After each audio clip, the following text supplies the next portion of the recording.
Hello, everyone. Welcome to Café New Canadians. Café New Canadians is a virtual event series brought to you by New Canadians, a web and TV show that talks about information that gives you all the information that is relevant to newcomers in Canada and connects you to resources that will help you succeed here. You can watch us on Omni TV, where we showcase our episodes every week. And you can also check out our website and view our content on YouTube. I'm Shruti Dargan, your host for today, and today's topic is COVID-19 or not, the job search goes on. Isn't that true? We will be joined by panelists today, guest speakers, Garry Donaghy. He's an internationally educated supply chain expert, and congratulations because he's just got a job with Metro. It's an online, it's a retailer, a huge retailer in Ontario. Liliana Nakamura, who is an HR professional and president of Unstoppable Me, which is a network for immigrants in Canada. Daisy Wright, career coach and author of the book No Canadian Experience A, and Mert Oz, a recruitment consultant who will be talking about what the process is like these days. Welcome, everyone. And before we start the session, I'd like to remind our viewers that you can, whatever questions you might have for our guest speakers today, you can share that with us in the Q&A tab on Zoom, or you could share the questions with us in the chat box on YouTube, as we're also live streaming this. So, as we were talking about the topic today, and that's whether COVID-19 situation is here or not, job search has to go on. We'll start with you, Garry, because somewhere this topic is actually inspired by a LinkedIn post that you shared. And in that LinkedIn post, you talked about what were the resources that you used and what was the content that helped you get this job. So we'll start with you. It'll be nice if you could just share a little bit of your process with us. Okay. Hi, good evening, Shruti. Thank you for inviting me to join today. As mentioned, I'm a newcomer in Canada. I moved here 4 months ago, and you mentioned internationally educated. So I come from the UK, Scotland. I was educated in the UK, the US, and then Japan. And I was working in supply chain in Japan for 12 years and decided to move to Canada last year. As you mentioned, a little bit of the idea for today's call is related to an article that I shared on LinkedIn a couple of weeks ago. I'll explain the detail in a few moments, but I was recently doing a bridging program, and I had a community of around 20 classmates. And after the program finished in March, we are all looking for a job. And only me and 2 others were successful in getting a job during the program.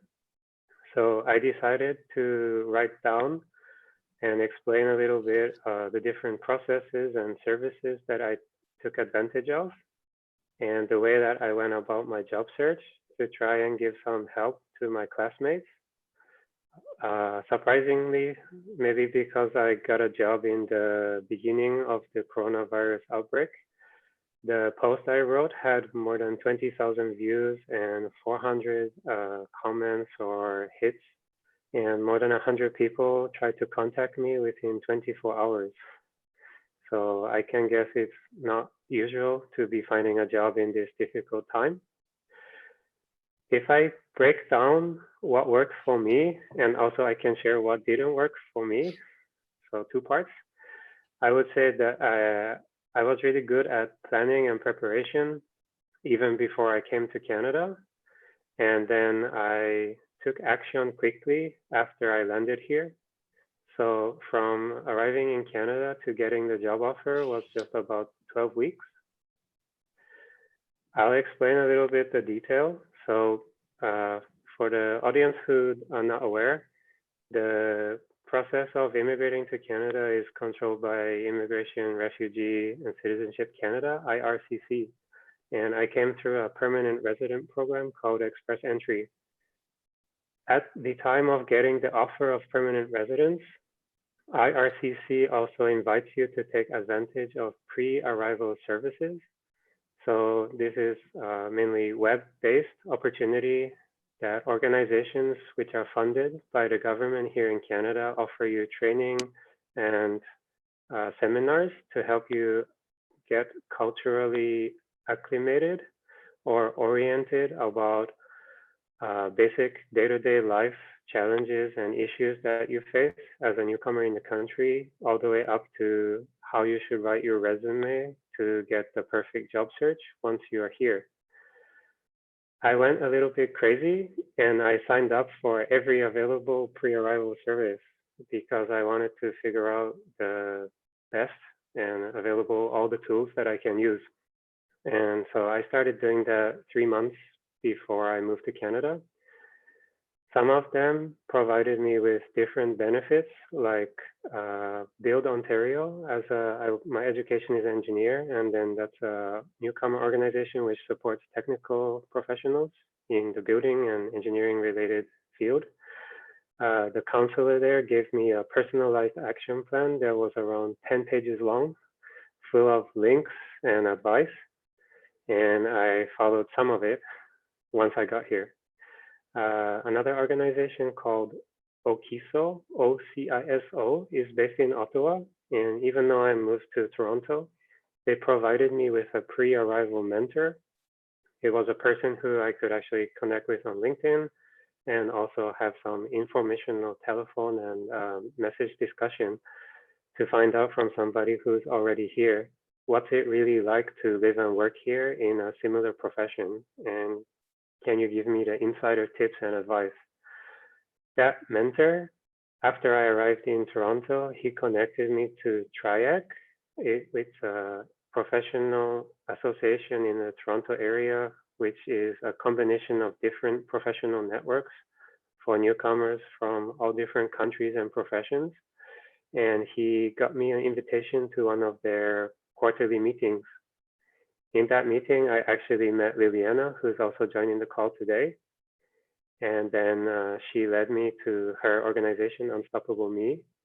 And in January this year, they started a group mentoring program together with another organization called JVS Toronto. So I joined there. One of the fellow mentees started to have an internship for the New Canadians, which is how I was connected to Gerard as well. So I took advantage of the different supports and advice offered. And over time, after I arrived, I started to build my network, one connection, one chain at a time.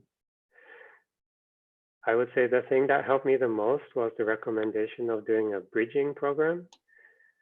Certain educational or support organizations offer you a short course through local college or university to help you close the gap or bridge the gap between your international education and then what is common or normal or standard in Canada. I decided to use Access Employment, and I did a program called Engineering Connections.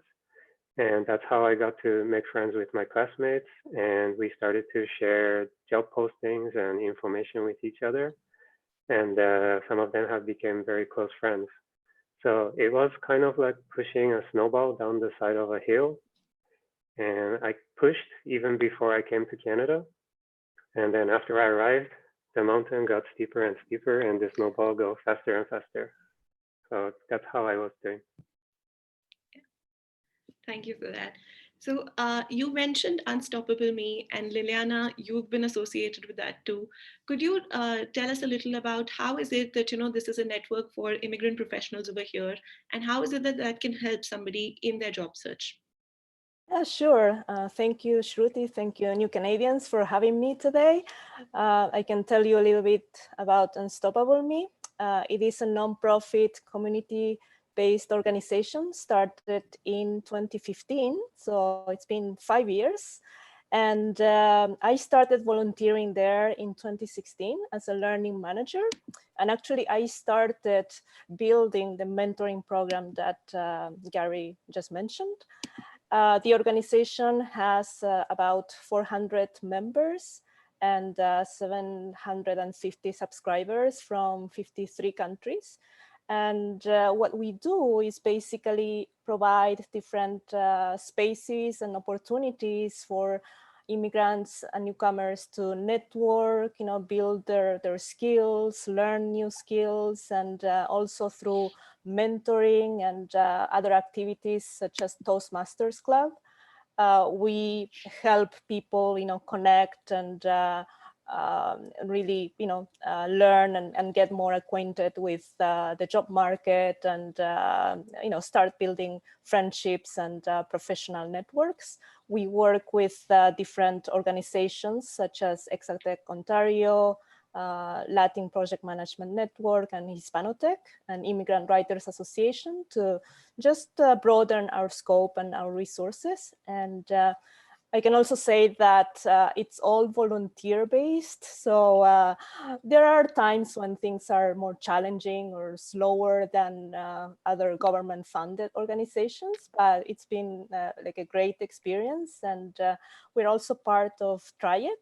So I participate in their meetings, and I'm out there doing different things for newcomers. So I would say that anyone who joins can meet different people, from all walks of life and different professions. I think in Canada, it's really important to meet, like-minded professionals and positive people, to encourage you and to help you, in this process and the transition to a new country. Sure. Thank you, Liliana. You and Garry actually both have shared a lot of resources that our viewers might be thinking there's just a ton of resources that you mentioned right now, but they're all really beneficial resources for immigrants and newcomers here. I'll jump to Maude for a quick question, which is exactly a question that I'm sure that everyone wants an answer to. What is the job market like right now? And specifically in the situation that we're in amid this COVID-19 situation, what is the position right now in the market? And from the perspective of, say, a job aspirant who is applying, what's the volume of applications like? And are companies hiring? That's the question. The short answer to the last question is yes.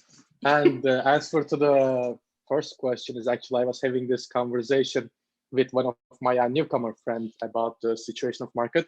And I draw a nice graph for him. Let me share it with you. Hold on, bear with me 1 second.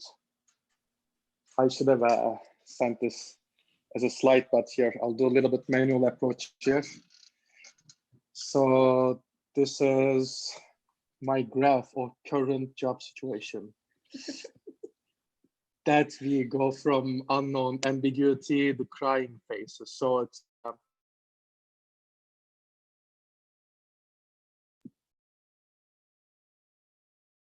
good news. We're all gonna finish up strong. Hold on, let me. This entertained them. I hope entertain our viewers too. Speaking of the job markets, I wasn't only just joking around. I did a little bit of homework actually. I pulled out some numbers from Indeed, and I looked into the jobs that posted in the last 2 weeks. And the total jobs we are looking at 4,500 active jobs on Indeed right now. So most of them look like everything that you can imagine. Like what industries and stores get really busy, like the customer service, the delivery jobs, the labor, physical required jobs, like some cleaning jobs. So I browsed through and I did notice a lot of jobs were posted in those industries, but I modified my search and I did the minimum salary as $60,000. So a little bit more, undergraduate degree required, more like professional jobs, and then not the professional, but like administrator or analyst kind of jobs. And I came up with 1,300 postings. And when I looked into jobs over, again, these are all within the last 2 weeks. Any jobs over $100,000 salary, we have 200 jobs posted. So these are like managerial level or require a little bit more technical skills. And I can tell you that these are 1/10 of what it was before a month ago or 2 months ago. Through my recruiting agency, I mostly do IT and technology jobs, and my volume, like personally, declined about 90%. So in a brief word, to describe the job market, we can say uncertainty is the key. And we know that as we can anticipate, there are increase on certain positions. As I said, a lot of grocery stores or a lot of like food delivery companies or Amazon that are looking for, they're posting tens of thousands of positions right now, but it's absolutely not enough to make up all the losses and all the layoffs. When we go into certain companies and like specific industries, there's one hidden treasure, I believe, and they are startups. I do see a lot of startup job postings still, and I see them mostly through my LinkedIn connections. They're hiring managers, recruiters, or either COOs or CFOs updating their status as they're hiring. And my interpretation for that is startups are they're hustlers, right? They have the capability of adapt to any situation and move a lot faster than when we look at the big corporate organizations. So when the circumstances change dramatically in 2 weeks, I think startups are the winners for adapting to the situation, adapting to the remote work, keeping their employees. Of course, there are a lot of layoffs in the startups too, but I also see more job postings than compared to other traditional companies. Thank you, Maude, for sharing all of that with us. And so our audience has now heard that there are jobs that are available and companies are hiring, which means you need to get all the more active with your job search. And that brings me to a question which I'd like to ask Daisy over here. So job search is a task that a lot of immigrants are engaging in every single day. And it seems like a huge task, and a good way to approach a huge task is to divide it into small steps, actionable steps, and try and achieve those goals so that you can maximize your output. So how is it that you would like to break it down for the audience today so that they can actually benefit from that? Okay, so the first question I would ask is, how do you eat an elephant? And it's one bite at a time. It can be frustrating, actually, to be in the job search. And sometimes some people start in the middle rather than the beginning. And the first step you need to take is to research the market. Which company or companies are looking for the skills that I have? Once you do that, you start reaching out to people, to talk to them, to whether it's reaching out to them by phone or online, to ask them, what is it that, this is who I am, what is it that your company is looking for? What are some of the skills you're looking for? And that's where informational meetings might play a role. Once you have that information, then that's when you start looking at your resume, because you want to make sure that your resume aligns with the job posting that's out there. So you tailor your resume focusing on the company's needs. It's not about you. As important as you are as a job seeker, it's not about you. It's what is the company's needs. What are they looking for? And you make sure to capture their attention. You make sure that the top third of that resume speaks to their needs. Once you send that off, one of the things I encourage people to do, even though you will hear from employers, do not connect, do not call me, I will call you. But one of the strategies I teach my clients is, once you have applied through the applicant tracking system, no harm in contacting somebody there. Find out who is the hiring manager and send a hard copy to him or her. But preface that in the news, in the top of the cover letter, to say, I followed all the rules by applying online, but you and I know that great candidates get lost in the applicant tracking system. So I'm taking the liberty of sending you a hard copy of my resume. At least, and people like to see their names in print. So when you send that by hard copy, that person is going to open that envelope. And so you make sure that somebody's eyeballs get onto your application. So that's the fourth step. The next thing you want to do is to prepare, even though you might not be invited to an interview, please start preparing. Don't ask your friend the night before to help you with mock interviews. I get so many of these people who will send emails to me. I have an interview in 2 days. Can you help me prepare? No, I can't, because it's a process. You need to understand who you are, what is it the company is looking for, and what skills do I take out of my deck of cards. I term them the deck of cards. Take out the 10 skills that that particular employer is looking for. And that's how you prepare. So when you go into that interview, when you're invited to that interview, you know pretty much what it is that they're going to be asking you about. So yes, some people might say, I don't know the interview questions. Well, you know what? The interview questions are in the job posting. If you look at, they're not going to ask, they'll hardly ask you anything outside of the job description. So make sure you study that job posting and be well prepared for the interview. So I'll just kind of stop at that for now. But basically, that's what it is. You research, you target somebody in the company, you customize your resume to the employer's needs. You then send it off, but you do follow up as well with the company, and then you prepare for the interview just in case you're called. Yeah. Thank you, Daisy. So you mentioned planning and preparation as two very important steps in the list that you shared right now. Mm-hmm. We have an audience question related to that, so I'll take the liberty to ask that right away. Mm-hmm. This is that, could you list the top 3 things that need to be planned or researched to improve candidate chances? If there are any resources, or if there's the top 3 things that you would like to list here. Okay, so the first I will tell you the 4 P's first in the job search, at least from my perspective. 1, you have to be proactive. Do not wait on Indeed to post a job before you start searching. Be prepared. And again, I addressed that in the interview piece.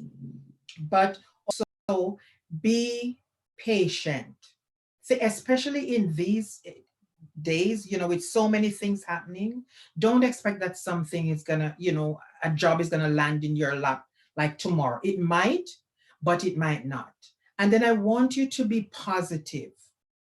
Things are gonna be happening and you're gonna hear so many sad stories, but be positive. Think in terms of what it is, who you are, what it is you have, and that there's a job out there with your name on it. To answer the question more specifically, they asked about what are some of the things what was the first part of the question? I'm not hearing you. The question is that what are the 3 things that need to be planned or researched to improve candidate chances? It's Peter Hawkins who's asking us that. Okay. So one of the things, make sure you research the company. A lot of HR people, a lot of companies have said that's one of the major, you would not believe it, but it's one of the major mistakes that job seekers make. They do not research the company enough to know what is their pain points. And once you know their pain points, you will be able to gear your conversation, your resume directly to the pain point. The other, so 1 is do not depend on Indeed totally.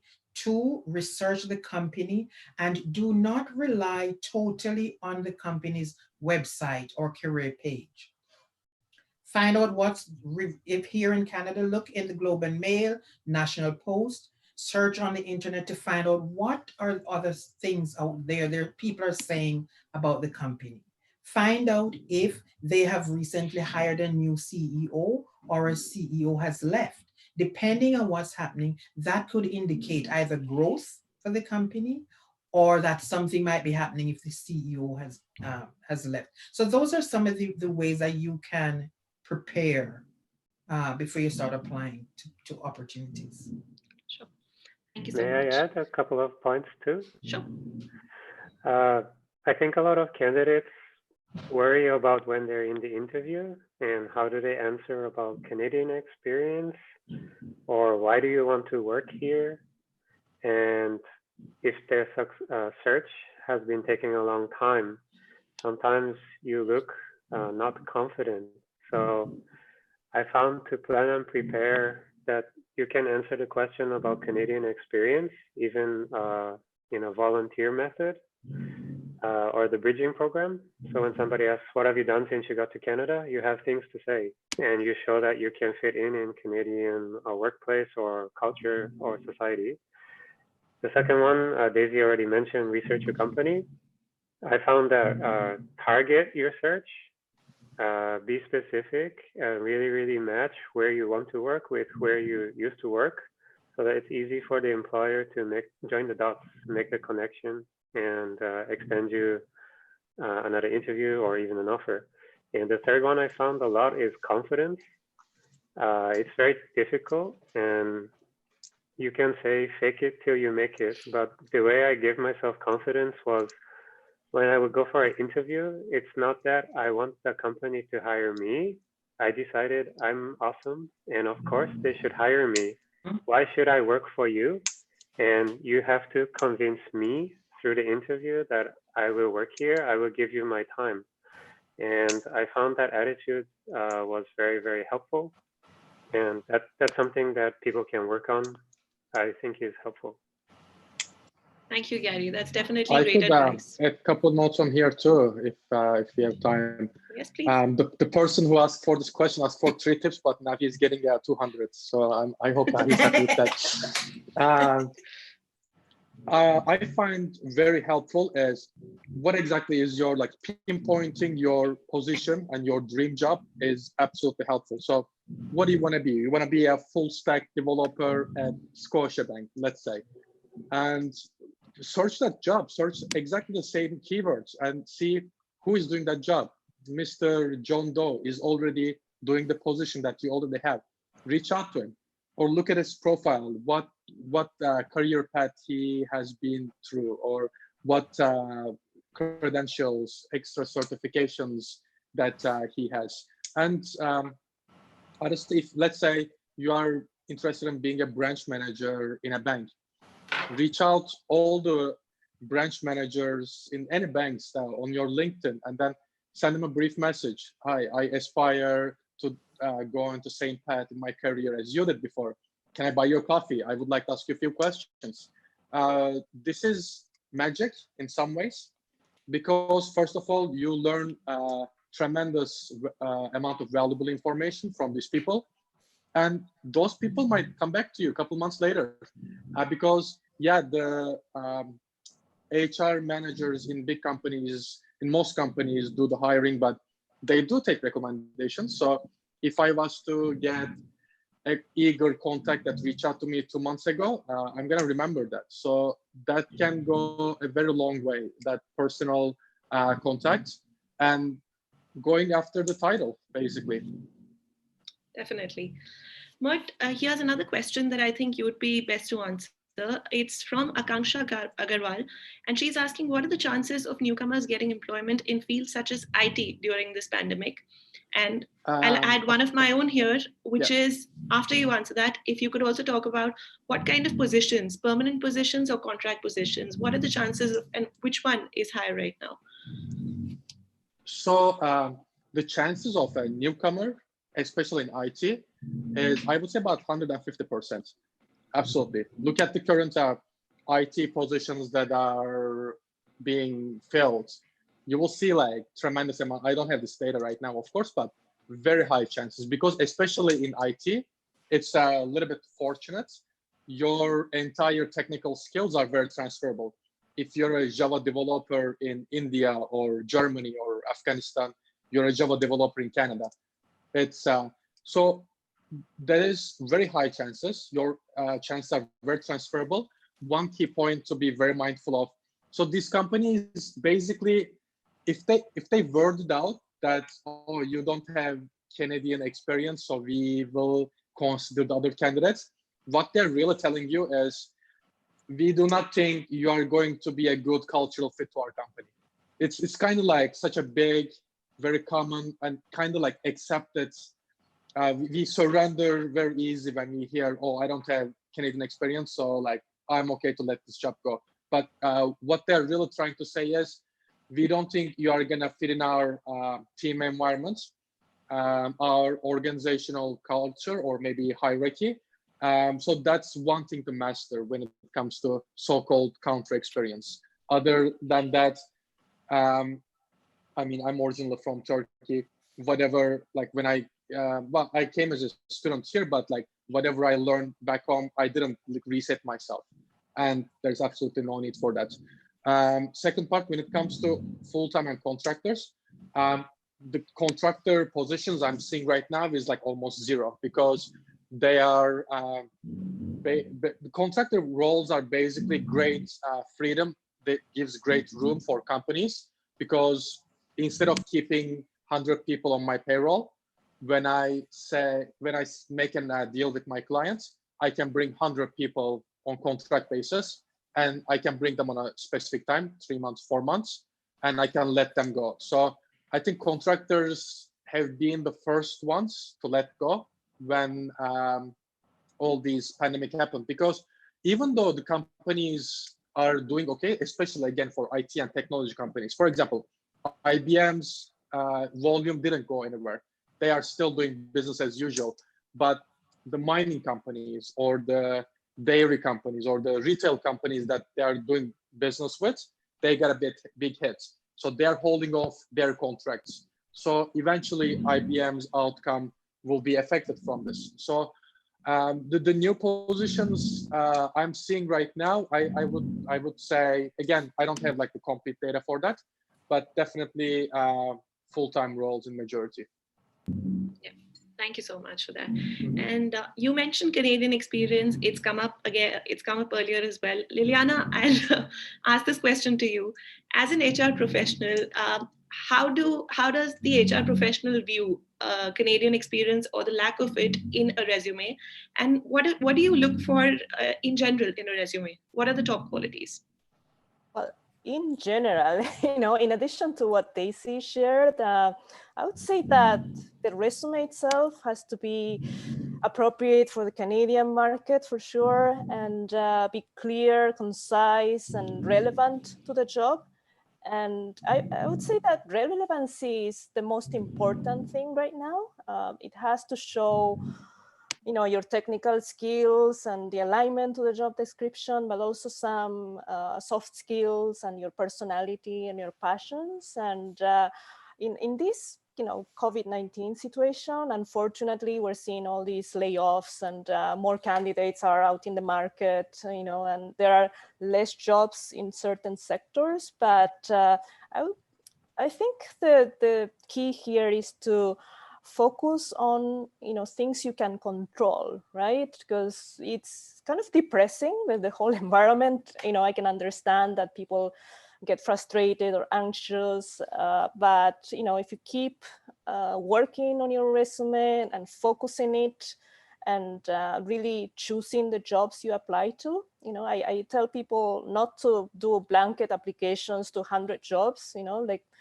try to focus on maybe 10 jobs that you can do well, that you like, and the companies, and focus on really aligning your resume, putting like a nice cover letter, and also reaching out to potential contacts there, to learn more about the company. That will get you ahead in the hiring process. Other things I can comment on, like companies right now are looking for flexibility, adaptability to change, people who are tech savvy, to work from home and get comfortable with technology, and people who can be reliable, who can manage themselves. So yeah, there are many factors, I would say. It's not just resume there, like that's one factor, but I think as a newcomer, you have the opportunity to do more creative things, you know, like brush up your communication skills, be proactive, and you know, get out there like virtually right now, you know, build your network and focus on things that you know, are about, you know, yourself, your skills, and the value you offer. Thank you. So I'd like to now ask something which, and each one of you could possibly, you know, add to it. What, according to you, is a good network to use for job search? There's tons of those. There are tons of platforms. What, according to you, works best? Liliana, maybe we could start with you. What kind of networks? Yeah. So LinkedIn, Indeed, which out of these platforms would you recommend for job search? I would say primarily LinkedIn, because it's the, you know, major professional network, and there are like millions of professionals, and 90% of recruiters use that, you know, as a tool for finding candidates and post jobs, and it's very widely used in Canada. So yeah, make the most of it, and I would say, like, you know, try to get out there, you know, not just look at the feed or, you know, apply to jobs. Just make sure that you're also posting or commenting and engaging with people. What about you, Garry? Thank you. I was going to say the same. Before I moved to Canada, I didn't use it very often, but after I started to interact with HR managers and recruiters, I realized very quickly it's the first thing they check after they see your resume, because they want to know more about you. And LinkedIn is a way to show a different side of you from your resume. As an unprofessional, I'd say the resume is normally facts and you focus on target for that one job. But LinkedIn is more your life story, your volunteering, your hobbies, your interests. And then it's a way to see your photo, your active presence. What is your voice like? It's a way to show hiring managers and recruiters a rounded version of yourself. So certainly for me, LinkedIn was a key part of the job search since I arrived here. Daisy, do you think it's LinkedIn again for you, or? Yeah, for me, it's LinkedIn is the number one. Yeah. But one of the things you also want to think about is where the companies that you're targeting, where are they located?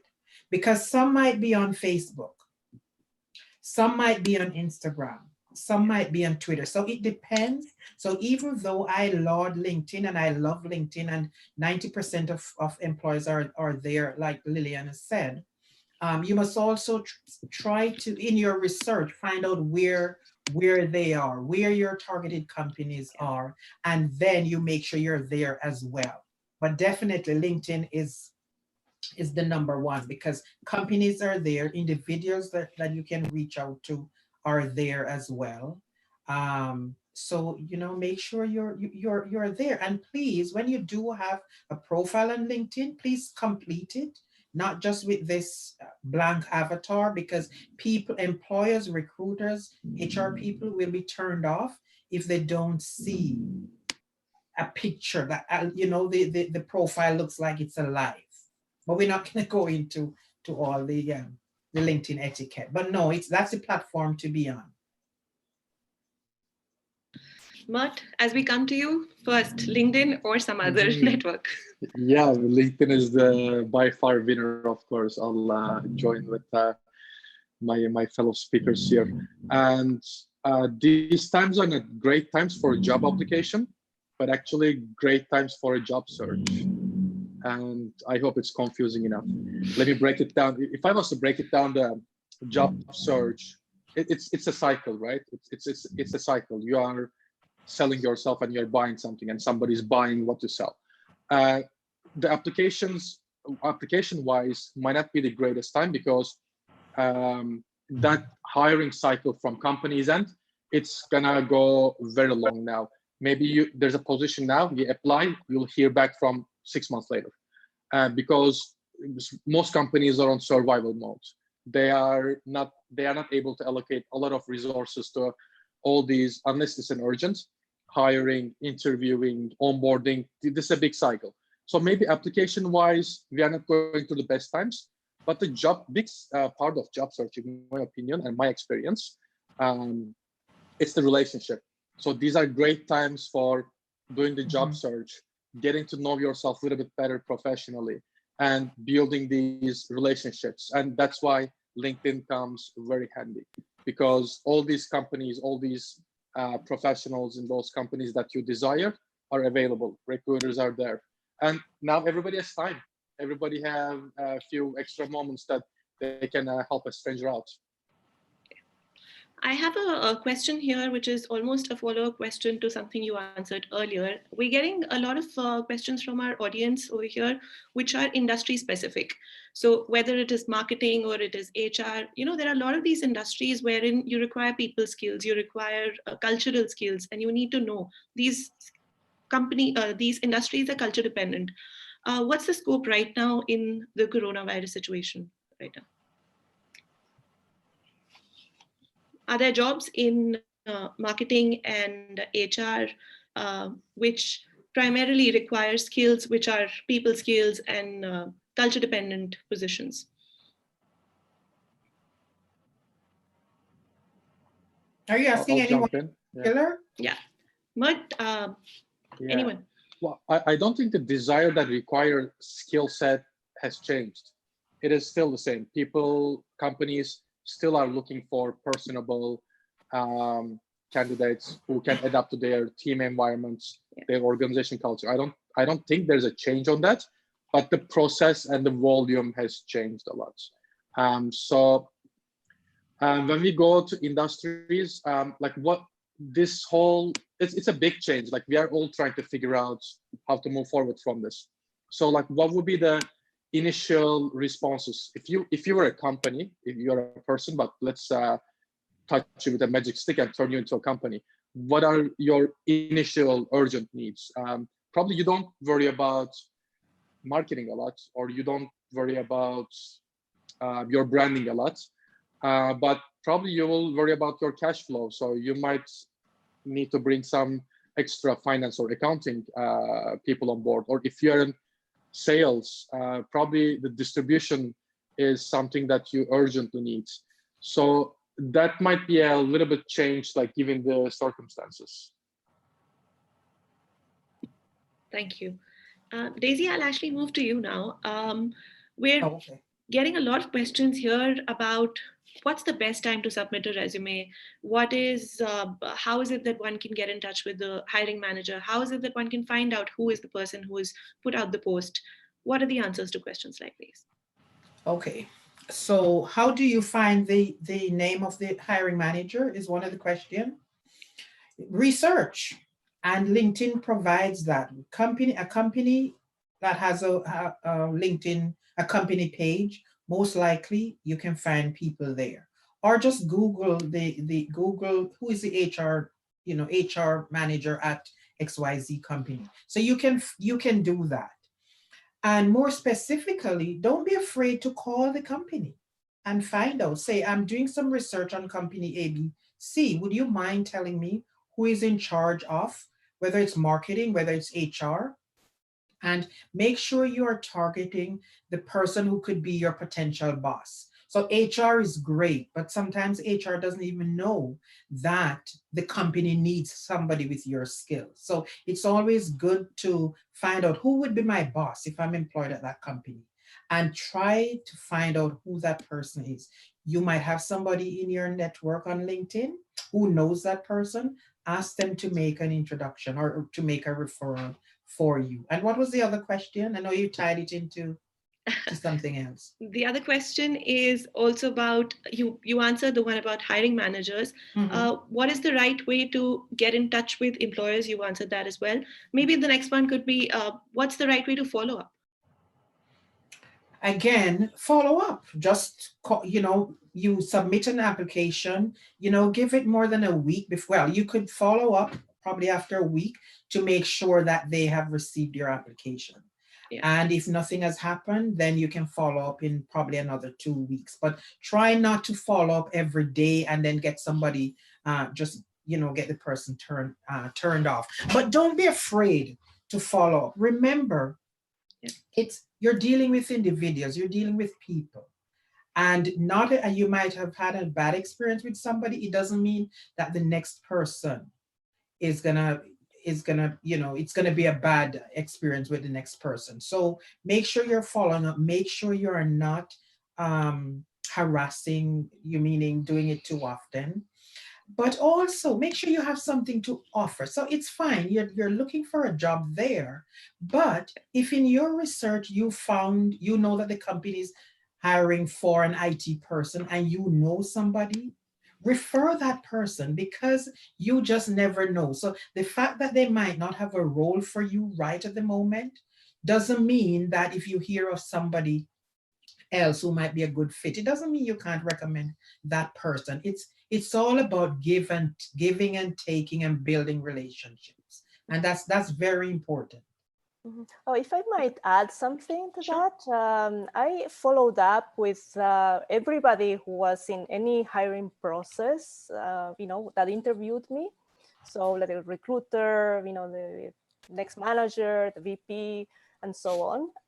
I do send thank you notes. But for those who treated me well and I had a really nice candidate experience, I try to keep in touch, even if I'm not hired, who knows, right? Yeah. So I send probably an article, or if I see something on the internet about their company and, whatever they're launching, or they won an award or something, I send a note, say, oh yeah, I saw this, I'm very happy for you. So that helps, in the relationship building, and maybe, they keep you in mind for other opportunities in the future. Yeah. Thank you. Absolutely. Garry, what about you? You're someone who's just very recently got a job. It, of course, involved applying with a resume. It involved follow-up. What was your experience like? And in general, I mean, you shared a lot of tips about what worked for you, but is there something that did not work for you? Some lessons learned? Yes, perfect question. I wanted to give a warning to all the applicants now. The resume that I used when I first came to Canada, I applied with the same resume for maybe 30 or 40 jobs. B, I didn't put a cover letter. And C, the first sentence on my resume said, permanent resident of Canada. The second sentence said, my work experience is from Japan and I'm a newcomer in Canada. Don't do any of those things. If you're already in Canada and you have the legal right to work here, you're just the same as a Canadian person applying. So you don't need to specify that I have PR or a visa. If you're internationally educated, that's obvious when they check your education and your work background. So you don't need to highlight it at the first sentence. The very beginning of your resume is the $1 million area. It's where you write the key thing that you want the recruiter to know about you. So don't start by digging a hole and saying, I'm new here and I don't know the normal way of writing a resume, or I don't know how to catch your attention in a positive manner. I would say those are the watch outs and the mistakes that I made. In terms of following up, I did a similar process to Liliana. It's sometimes not recommended, but after I had an interview, I would send a LinkedIn request connection to the interviewer, and it was accepted or not accepted, maybe 50-50. But by making those connections, I could see what those people are interested in and comment about, and then I started to find common points. And as Liliana mentioned, then you get to be able to share articles or points of interest with them, and it helps keep the relationship running, even in the background, if you were not successful. Thank you. So, Daisy, Garry also mentioned resumes, and you earlier talked about the key importance of a good profile picture on LinkedIn. How about combining the two, specifically around this time, in the form of a video resume? Would you recommend that? And what are the do's and don'ts that you would suggest? Well, remote work has turned video interviewing into pretty much the norm. It's going to be the norm now. So in terms of the pros and cons of video interviews, make sure that you are prepared as if you're going to be meeting the person in real life. So the same way in terms of your body language, in terms of how you position yourself, in a chair, make sure you are doing that as if you're seeing the person is sitting across from you.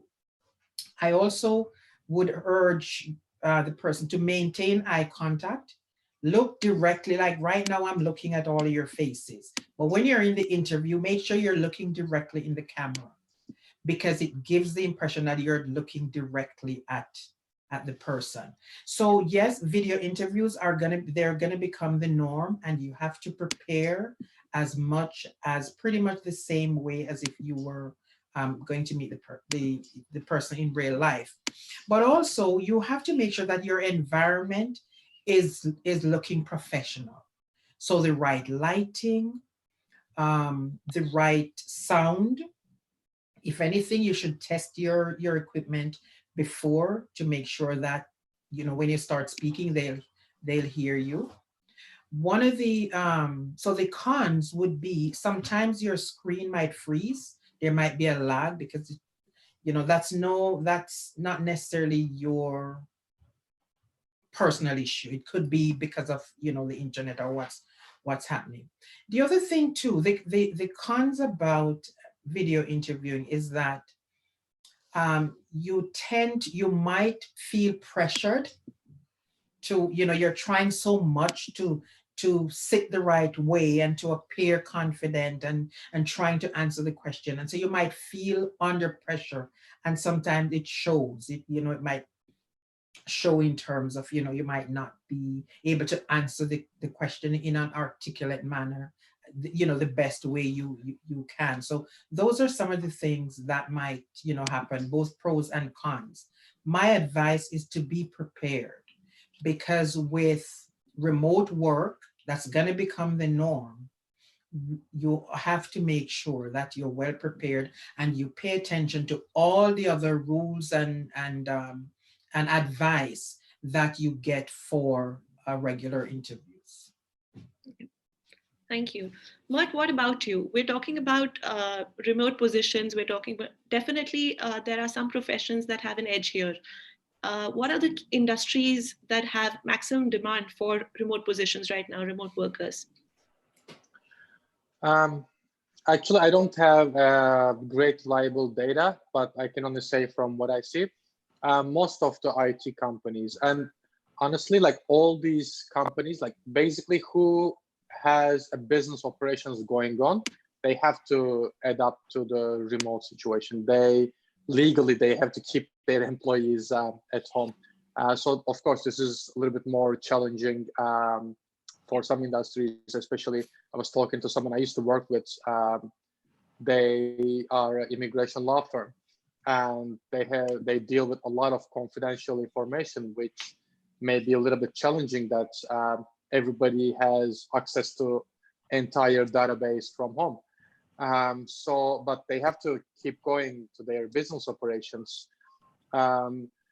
So, I mean, everybody has to transform their current operations somehow remote. But when it comes to hiring and bringing new people on board, I cannot really think of, again, like maybe some of the startups, because they are a little bit better prepared and they can adapt to the situation a little bit better. And actually, I did do 2 placements in 10 days for startups, and they were perfectly fine. They set up the person in 2 days. They did the onboarding, and that person is like up and running right now. So they started their full-time work because they were basically prepared for the situation. So any business basically that have an ongoing operations, they will have to adapt to this remote.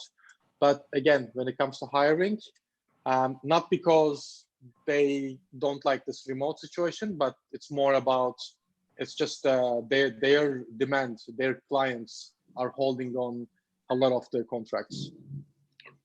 Thank you. We're actually getting a bunch of questions here, one after the other, but talking about remote positions, Liliana, would you want to jump in here and talk about, in the resume or in an application, what are the key skills that one can highlight specific to, how is it that an applicant can prove that they can be a great remote worker right now? Well, there are different ways. If you have some experience working from home in the past, you can mention that, like working virtually or something. And like also the software that you used, in the list of, computer skills or IT skills, you can list different software and highlight that you work from home.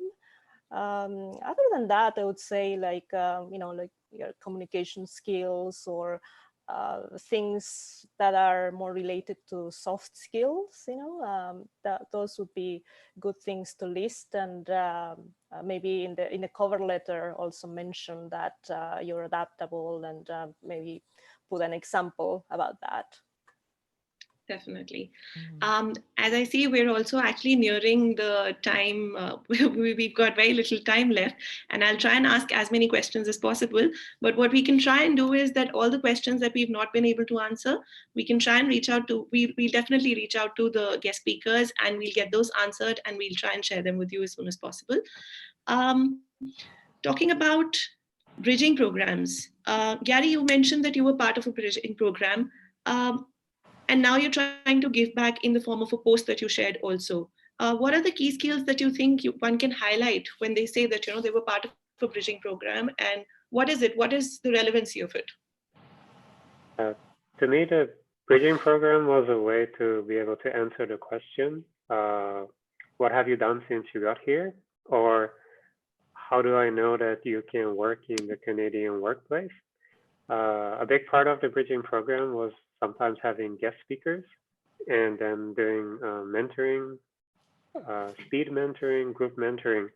A lot of those mentors were donating their time in a volunteer basis. And I always say payback, I mean pay it forward, but they're giving their time for free because frequently we're immigrants and newcomers themselves. So it's a positive cycle.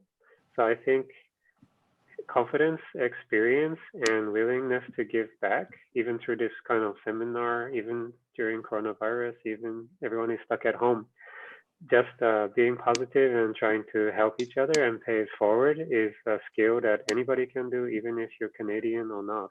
So for me, that was important. Definitely. Anything that our panelists would like to add to that?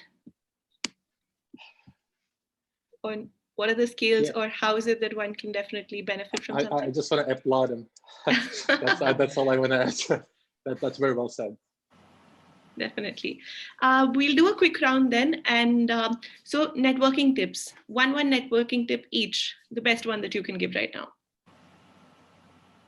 We'll start with you, Maude. Oh, the best. Are we doing online networking or physical networking? Online networking, Okay. Given the circumstances, definitely. Okay. I guess presenting yourself accurately and letting the person understand what exactly you are looking for. Okay. That's very helpful. Yeah. Garry, we'll move to you. If you're asking someone to connect with you on LinkedIn, explain why. I get many connection requests with no information. So I don't know, what do you want, or why do you reach out to me? Please tell me, and I will understand if I can help you. Definitely. Liliana, what about you? Let's see. Well, for me, we don't ask for a job in your first message. So there are people who reach out with a custom message, but they are asking for a job. I have no idea who they are, or they are asking for an introduction to someone, and they don't really know my relationship to that person. So I think it's a little inappropriate in that sense. There are many other ways to reach out to people and to build a meaningful relationship.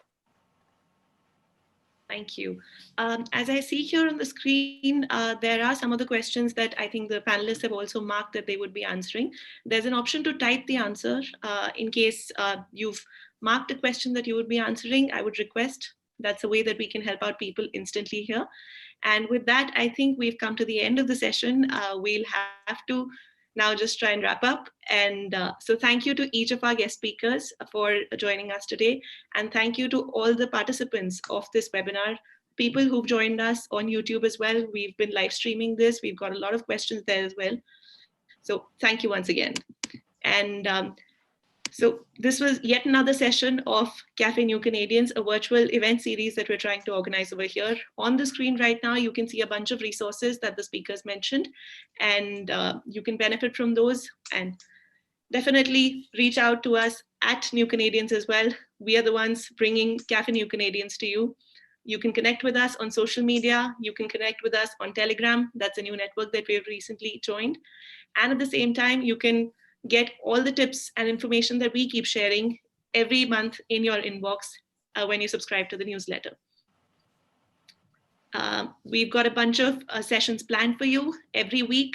The next one this time would be by Brian. It'll be about no Canadian experience, whether or not that can be a dilemma, and how is it that newcomers can deal with it.